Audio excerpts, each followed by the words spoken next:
মা, মা, তুমি আমার উপর রেগে আছো? কই না তো গিনি। আসলে জানো কি হয়েছে, আমি শপিং মলে মাসির মতন অন্য কাউকে দেখেছি। তারপর বাড়িতে এসে দেখি যে মাসি তো বাড়িতে। তাই আমি মজা করে ওই কথাটা বললাম যে তুমি সেজে। তোমার মা যে অমন সাজে না এটা তুমি জানো না গিনি?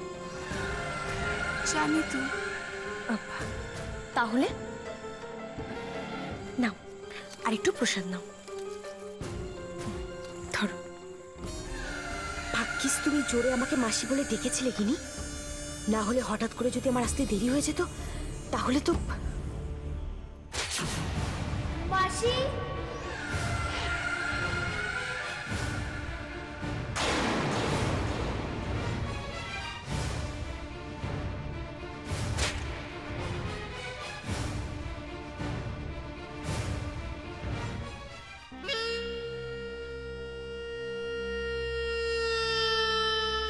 ধরা যখন পড়িনি আর পড়বও না।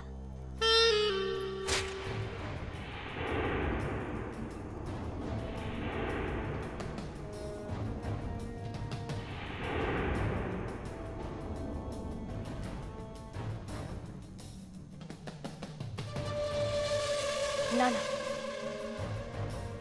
এই ড্রেসগুলো তো আগে লুকোতে হবে। আর জুতো, জুতোটা কোথায় লুকোবো?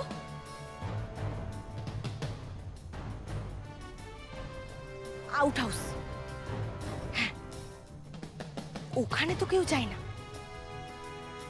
ওখানেই লুকিয়ে রাখতে হবে।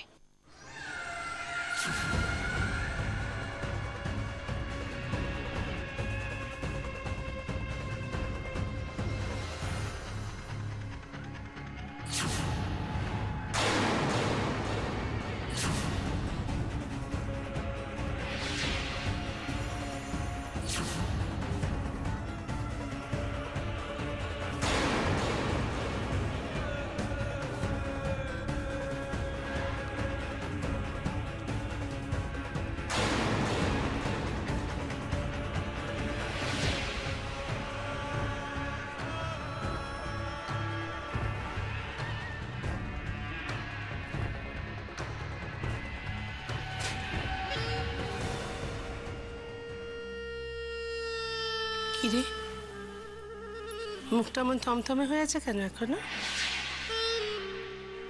চিন্তা করিস না কুমু, সব ঠিক হয়ে যাবে, সব সমস্যা দূর হয়ে যাবে, চিন্তা করিস না।